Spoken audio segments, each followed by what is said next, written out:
कन्हैया उतना रोया रोया है सुदामा के लिए, कन्हैया उतना रोया रोया है सुदामा के लिए।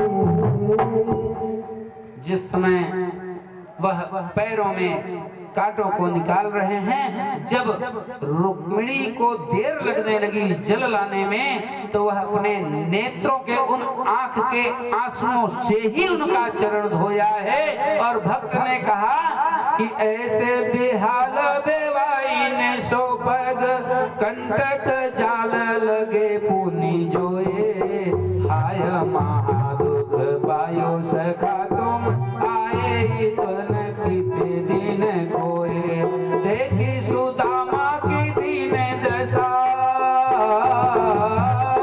देखी सुदामा की दीन दशा, करुणा करके करुणा निधि रोए, पानी पर रत को हाथ छुयो नहीं, नैनन के जल सोबग धोयो, पानी पर रत को हाथ छुयो नहीं, नैनन के जल सोबग धोयो।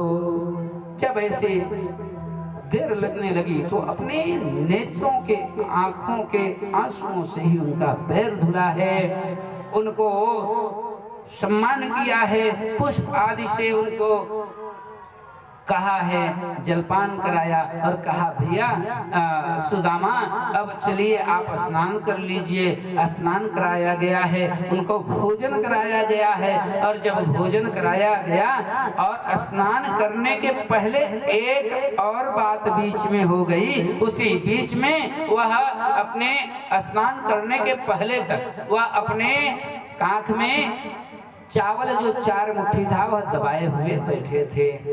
कन्हैया ने कहा अच्छा भाभी कैसी हैं, आप तो शादी कर लिए होंगे, भाभी कैसी हैं, सब कुछ हालचाल पूछा, बच्चे कैसे हैं, अच्छा भाभी ने कुछ कहा होगा तो वह बताया है सुदामा ने कि हाँ ऐसा ऐसा है। कृष्ण सब समझ करके रोने लगे हैं और कहा कि और कुछ दिया भी है, भाभी हमें कुछ अवश्य दी होंगी।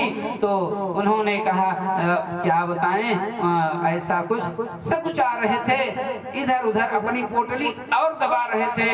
इतने में भगवान कहते हैं नहीं कुछ बात है, और वह लपक करके झपट करके उनसे वह पोटली खींच लेते हैं। जब पोटली गिर जाती है चावल उसमें से निकलता है, और चावल जब देखते हैं तुरंत गठरी निकाल लेते हैं और उसमें से एक मुट्ठी ग्रहण करते हैं और कहते हैं कि किमनेन कृतम पुण्य।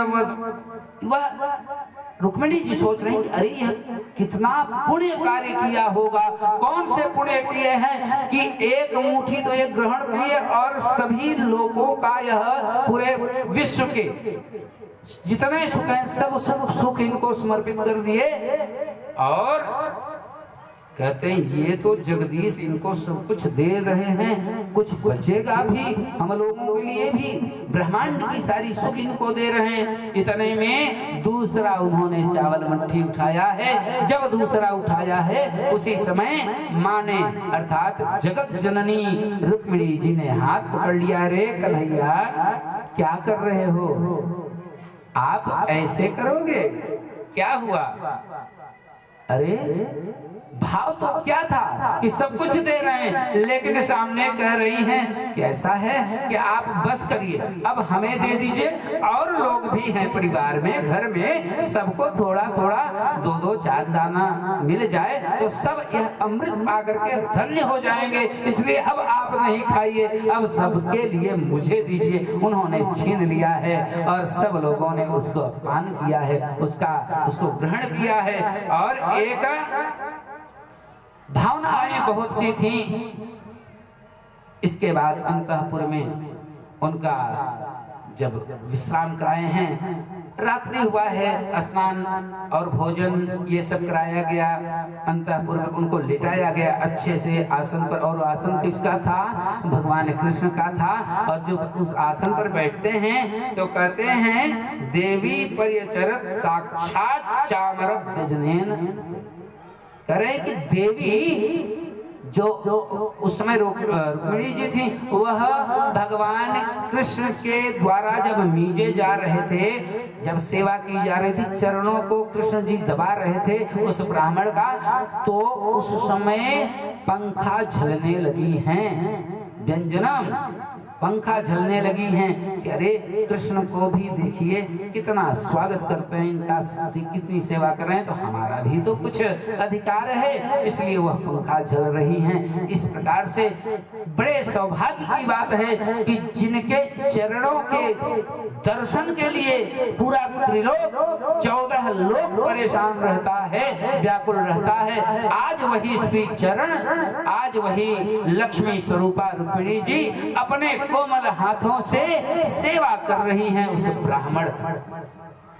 ऐसे भाव होते हैं। इसके बाद कथा में आगे बढ़ते हैं कि वह कहते हैं कि ठीक है हे कृष्ण, ये कौन है जो पंखा चल रही है? ये हमारी पत्नी है, धर्म पत्नी है। कहे अच्छा अच्छा, आशीर्वाद लिया है धर्म पत्नी जी कृष्ण जी की। एक हुआ सत्यभामा जी आई हैं, उनको कहा ये कौन है, आशीर्वाद ले लो, ऐसा करो जाओ सबको बुला लाओ। तो उसमें ये हुआ कि सबको मतलब सब घर वाले होंगे, तो सत्यभामा जी ने, जामवती जी ने आशीर्वाद लिया है, प्रसन्न रहो, खुश रहो, अपने पति प्रिया रहो, पति की प्रिया रहो।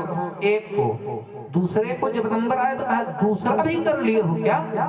अरे हमारे तो एक हैं, हम उसी में संतुष्ट हैं, तुम दूसरा, चलो कोई बात नहीं, ठीक है। दूसरे के बाद जब तीसरी आई आशीर्वाद ले, अरे तीन, अच्छा चलो कोई बात नहीं, राजा दशरथ की 3 थी, चलेगा। जब चौथी आ गई, अरे ये किसकी है? नहीं हमारी ही हैं, आप आशीर्वाद दीजिए। चौथी को, अब धीरे धीरे 5वीं को, 8वीं को, 10वीं को, 50वीं को, 500 को, धीरे धीरे वो थक गए कि अरे कन्हैया, जब 8 तक तो हुआ तो कहे अच्छा अब तो हो गया ना? कहे नहीं अभी और हैं, ये तो पटरानी थी, अभी रानियां अभी और हैं, हमारी पत्नियां हैं। कहा अच्छा ऐसा बता रहे हो, क्या 20-50 रखे हो क्या पत्नी? 20, 30, 40, 50 हैं। कहा अभी देखेंगे, सामने आ जाएगा, क्या आप गिनती हम बताएं? धीरे धीरे जब 1, 10, 20, 50 जब हो गई, 500, 1000, कहा अब हम थक गए हैं।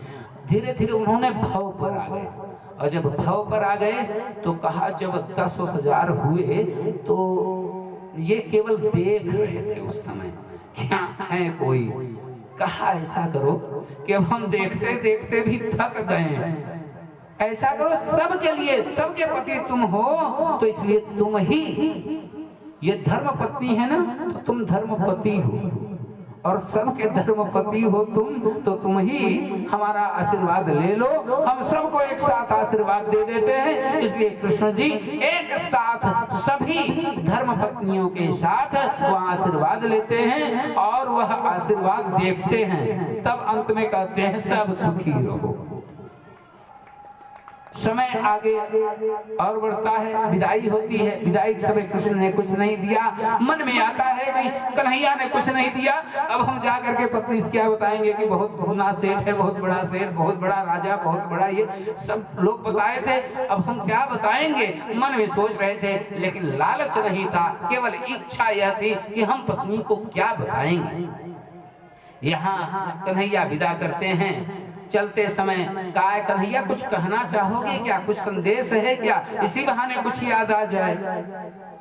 कुछ नहीं, भाभी से मेरा राम राम कह देना, बस कह देना कन्हैया ठीक है, आपको प्रणाम किया है, इस प्रकार से आप कह देना। फिर कहे कुछ और, हाँ बच्चों का मेरा आशीर्वाद कह देना। कन्हैया कुछ अच्छा और कुछ कहना तो नहीं है? नहीं कुछ नहीं कहना है।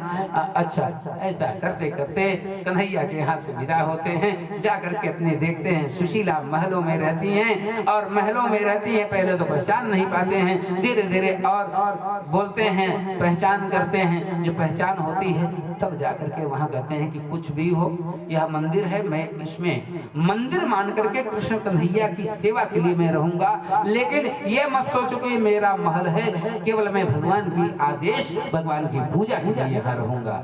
इसलिए वह वहां रहते हैं, वो कोई लगाव नहीं है वहां से, उस महल से कोई उनका एक भी तनिक भी लगाव नहीं है, वह विरक्त हैं। ऐसे भगवान के मित्र की यह कथा हुई।